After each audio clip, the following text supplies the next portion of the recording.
Največja zmota. Meditacija naj bi omogočala, oziroma mi naj bi z njo dosegli stanje brez misli. Stanje brez misli. A vi res mislite, da je lahko živ človek v stanju brez misli?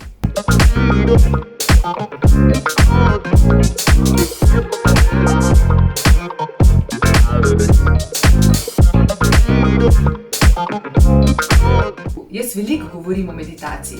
Ne zato, ker bi jo toliko zelo oboževala, ampak zaradi tega, ker ogromno o njej govorijo trendi. In vsakokrat, kadar se pogovarjam s kakršnokoli skupino ljudi, ugotovim, da imajo popačene predstave, popačena mnenja o meditaciji, o tem, kaj to naj bi bilo, čemu naj bi služilo in kako in kdaj in kdo jo naj izvaja. Meditacija je samo način sproščanja. Načinov sproščanja je pa skoraj da toliko, kolikor je nas, najrazličnejših ljudi. Za nekoga bo to, ko likate, ko greste na sprehod, doživite trenutek pomiritve, ko buljite v eno točko na steni, ko gledate listje, kako se premika zunaj, ko se družite s svojim hišnim ljubljenčkom, ko ga božate, ko mačka prede, ko gledate osebo, lahko v miru in tišini, nepremično, ki jo imate radi, ko opazujete svojega otroka, ko se ustavite na rdečem semaforju in je ono.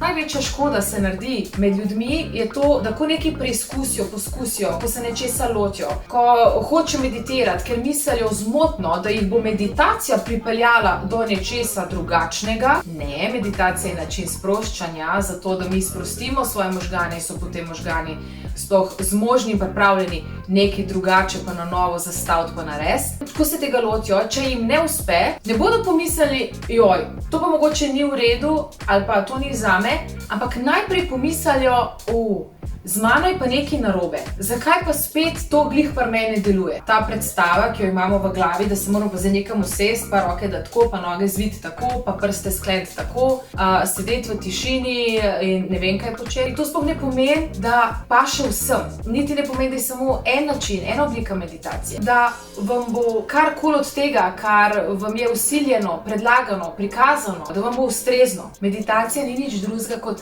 en način, ena oblika sproščanja.